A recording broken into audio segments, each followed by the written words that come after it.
Hey, we're live on the 5 a.m. Mester Scrum show. Hope you're doing well today. It's Fun Friday here on the show where we do some fun activities that you can do with teams and people and just have an increase in morale in your business and your teams and things like that. And today, I was it's baseball season. So I bought out some baseballs. I'll tell you about this one. This is from the Grapefruit League down in Florida years ago. It's actually got Lenny Dykstra's autograph. If anybody knows who Lenny Dykstra is on the Phillies, I know he kind of went a little something recently, but yeah, he was good at that time, and it was fun. It was when you could really get close up to the baseball players. And we have fortune. Whoop, shoot! I just dropped my ball. That's not good. Oh, it's still good though. It's still good. I didn't drop it too bad. That's what I get for trying to put it away during the show, right? Not paying attention to what I'm doing. Anyway, so we're gonna do a fun retro on baseball. I did a baseball retro before. I'm gonna slightly do it a little differently, kind of create it on the fly. Thinking to create a box score baseball retro, and I show you. I'm gonna just do it fresh. Here's my thoughts. Here's how I could do it. Show you how easy it is to build up a retro from basically nothing, just a concept. Do that today. And we're going to do Fortune Cookie Friday. And as soon as I touch that cookie, you know who's sitting over here. Eyes went wide open. Miss Bubbles. Miss Bubbles, here's that fortune cookie, and she is a fortune cookie nut, right?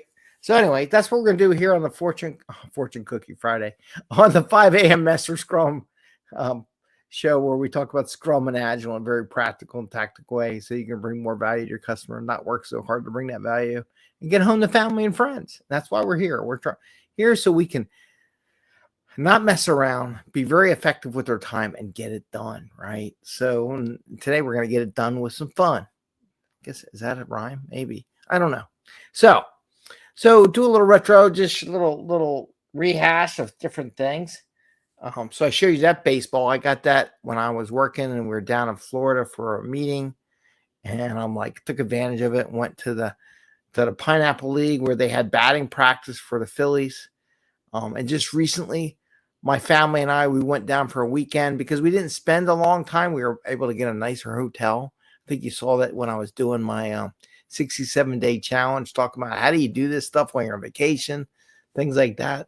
So there's some episodes, pictures of that from our 67-day challenge program, which I encourage you to please follow. So the more people we get on that, especially in LinkedIn and Facebook and Instagram, the more likely I can share live videos. So we'll do that soon enough. This baseball I got, and it's signed by a bunch of people when I was younger. You ever do those things where you'd say 2 truths and a lie? Well, this is always my 2 truths and a lie evidence that I can say. I played baseball on the White House lawn when I was a kid. And people all look at me like, I don't know if you did that. But I did. And this is the kind of the proof. I just missed Ronald Reagan's autograph by like inches. Whether you're a fan or not, it's still, a president, whoever. I got the Orioles bird. If you're not an Orioles fan, oh well. I got Jim Palmer, my favorite. He was my favorite pitcher when I was a kid. Rick Dempsey on here. Ken Singleton's on here. A bunch of people on here. One day I'll have to figure out and dissect who all the names are in here. But yeah, there's Ken Singleton right there. And I love this little baseball. It's memory from when I was a kid. Never going to get rid of it. Try to keep it nice. It's doing pretty good for how old it is. And then I have, and if you wanted to, and if you have a team that you're really associated with, I like to say, this was my game ball for one of my baseball teams when I think I was catcher. This is off the show, Steve Bird. So it had, this is 1980, Dinco Market. So I put the date on it, put my name on it, signed it. So this ball is from 1980, game ball for when I played baseball with my kids I was playing. I guess what grade? I don't know what grade I was in. 5th grade? 6th grade? Something like that. 12, 18, 12 years old. So I was 6th grade. So I got this ball when I was my son's age. And I got the whole team to sign it. So I still have this ball from that game when I got the game ball for how I played and I got everyone on my team to sign a game ball. Totally recommend that. If your kid ever gets a game ball, get the entire team to sign the ball. It's a great memory to have for the rest of your life. This thing is, man, 1980. So what is that? 20, 40, 45 years old. Shoot, man, 45 years old. This ball is 45 years old. It's an antique. I'm an antique, right? Anyway, so my baseball highlights and stuff like that. You probably don't care about that, but I figured I'd give something different and something interesting here. Now I kind of want to look at the baseball. Kind of got distracted there. All right. So in here somewhere, I have a whiteboard. And I really don't need these earpieces. Unless somebody says something or something like that. So what I'm going to do, here's the whiteboard, because I got to do it this way because I can't see it this way. So basically, when you do a scorecard for baseball, you got your scorecard, okay? Usually they draw a diamond and they do strikes and balls and outs, right? They do strikes, balls, outs, whatever. You could do a couple of different things in here. And here's what I'm thinking. What you could do, you can do this a few ways. You can make little cards like this for everyone where they can put the topic and they can say it was a strike, was it a ball, was it a home run, was it a run, an out, whatever you want to do. You can mess around, runs, outs, right? You can do this as a big chart where everyone can say, or hits. Is there a hit? They can do hits, right? So they can put on there things they thought were a strike, which wasn't too good, right? Things that were a walk, really didn't do much. Got us on base, but really didn't get us there. Maybe it scored a run. Maybe something got an out. Maybe something was really a hit. And when we did the last one, you could do triples, doubles, whatever you want to do. You can go use this idea to do stickies, do a whiteboard, do a virtual whiteboard, and you can have people put in, what do you think was a strike? And it's just some visual reference. Like, what things happened during the sprint that were a strikeout, right? They just put some stickies in here. What was a strikeout, right? What things happened that really weren't, like, who cares, or what was a hit? That's always a good one. What was a hit? Okay. So you got the baseball diamond, and you could do outfield, whatever. So what's a hit? What was an out? Maybe something wasn't too good, right? Or maybe something outside. Or how about this? Fan interference. So you could do fan interference. Just make a block up here. And you could, and again, I'm doing right off the thing, so you could do different things. Where outside stakeholders cause problems for the sprint. So these are outsiders. Stakeholders, maybe. Somebody that was positive, you can do positive, you can do negative, right? Fan interference, right? Something like that. That impeded the team. So you can do a run. So what was something that we did that people thought was like a home run? Or maybe they look at the strikes, the hits, which of the hits should be a home run? We could make into a home run. And then what do we want to recreate? Like in baseball, they're very big on superstition. Let's do that again, right? What things should we try again? Try again.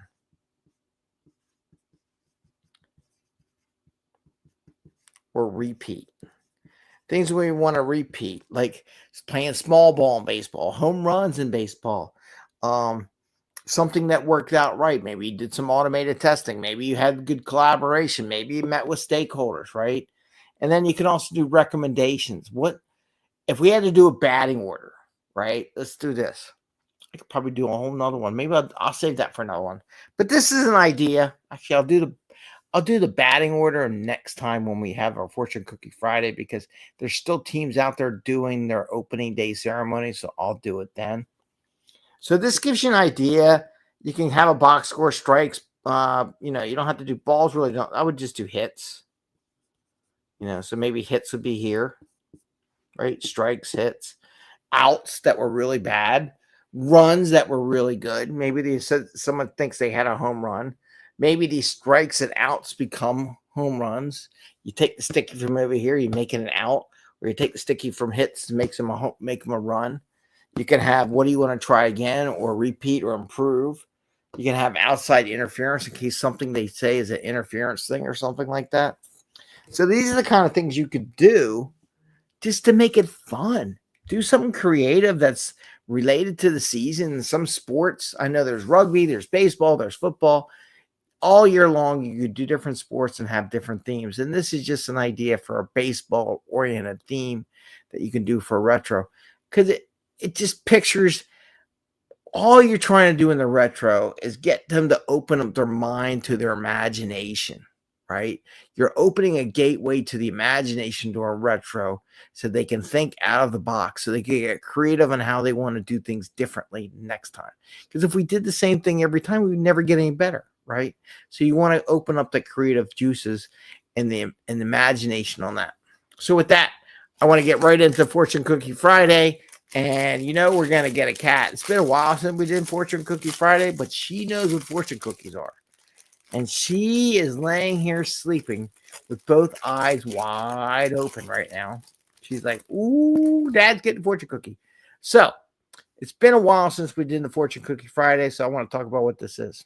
So there are these things, what I call agile accountants, who try to tell you how to run your agile teams, do metrics, say you're not fast enough, your velocity's not this, you're not doing enough points, and you should do points this way, and it should be based on hours, and it shouldn't be based on, those agile accountants that want all those metrics to report up, but sometimes just don't add any value. So these are the agile accountants. They wrap up an observation, they put it in the plastic cellophane, and they ship it in a cookie. Now, in this cookie is a message from the agile accountants. And the agile accountants give us a message what we should talk about related to the episode we did or agile or something. And hopefully Bubbles will not jump on the camera and knock everything over so she can steal the cookie. So this is I got these from a Chinese restaurant. We'll see how these go. Here she comes. Bubbles. What are you doing? Bubbles. There she is. She wants her cookie. Wants her cookie? Here. Before you go, take it away. Here, right there. Up there on the table. There you go. You can have the cookie. She's trying to eat the cookie. I don't know if you can see her, but she's right there eating the cookie. All right. Here's what it says. The secret of success is to have meaning to your purpose. The secret of success is to have meaning to your purpose. So how does that relate to what we talk about here at having fun?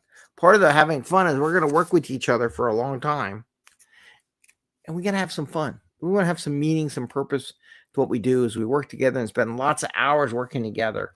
And that's what I'm going with.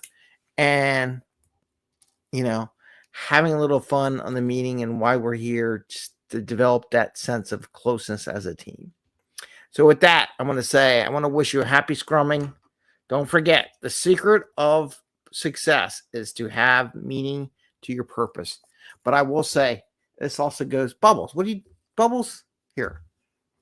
There's the cat. In case anybody wanted to say the cat. Cat's over here trying to still cook fortune cookies. Here. Fortune cookies. She's going to eat the whole cookie. Here. Right there. She's going to eat the whole cookie. Anyway, when I do the 67-day challenge, which is the other program I started off of this show, that has meaning. That has purpose. When you do it, you have to remember purpose, why you want to change yourself. She's just making a mess. Anyway, I want to wish you all a great day. I want to wish you a happy scrumming. We'll see you next week. And miss doing this show. I like doing the show and talking Agile Scrum. With that, have fun with baseball. Don't forget. Had fun doing this. This was fun. They don't make baseballs like this anymore. It's terrible. Anyway, I had a good time. And I hope you do as well. With that, take care, everyone. Enjoy.